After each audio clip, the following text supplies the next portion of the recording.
आसंता 8 तारिख में महाप्रभु श्री लिंगराजंकर प्रसिद्ध महाशिवरात्रि तथा जागर यात्रा ये यात्रा सुरुखुरे समापन पर एक समन्वय बैठक स्थानीय स्वतंत्र सर्किट हाउस अनुष्ठित हो जाएगी। खोर्धा जिलापाल अध्यक्षतार अनुष्ठित होती समन्वय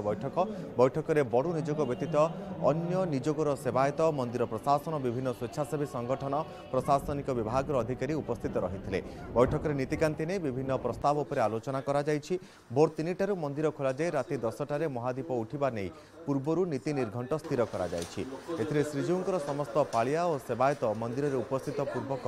संपूर्ण सहयोग करने को बैठक में प्रस्ताव ग्रहण करा जायछि। जागर अवसर में मंदिर अंतःगृह बेढ़ा परिष्कार परिच्छन्न एवं पादुका नाला सफा आलोकीकरण बैरिकेडिंग ट्राफिक नियंत्रण शांति श्रृंखला रक्षा पानी जल जोगाण सूचना केन्द्र स्वास्थ्य और परिमल व्यवस्था समस्त दिग प्रति विशेष भाव में ध्यान दिया निर्देश दिया जायछि।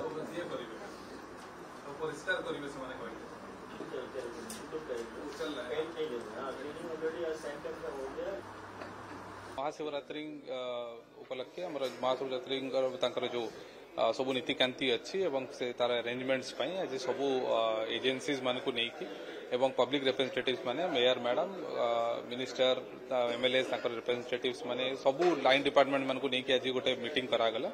से विभिन्न जो एजेंसीज अच्छा बीएमसी एएसआई पुलिस सबू वर्क डिलिनेट करागला विभिन्न एनजीओ एवं वॉलंटियर माने भी से को प्रकार साहाय्य करेंगे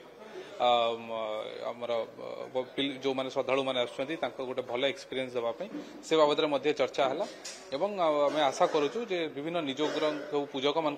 आज है कथबार्ता जहाँ जना पड़ी एथर भल भाव में सबू रिचुअल्स टाइमली हो बोली आशा रही। समन्वय बैठक में समस्त निजोग सभापति संपादक मान उपस्थित थे से अनुरोध कले प्रशासन जिलापाल अनुरोध कले केमती ठीक समय ठीक नीतिकांति हम महादीप राति 10टा उठो आम प्रतिश्रुति देचु आ गोटे जिनस आज्ञा से समय बेल जहाँ थी लिंगराज इच्छा ता हम कि आम समस्त सहयोग करूँ समस्ते प्रतिश्रुति देचु।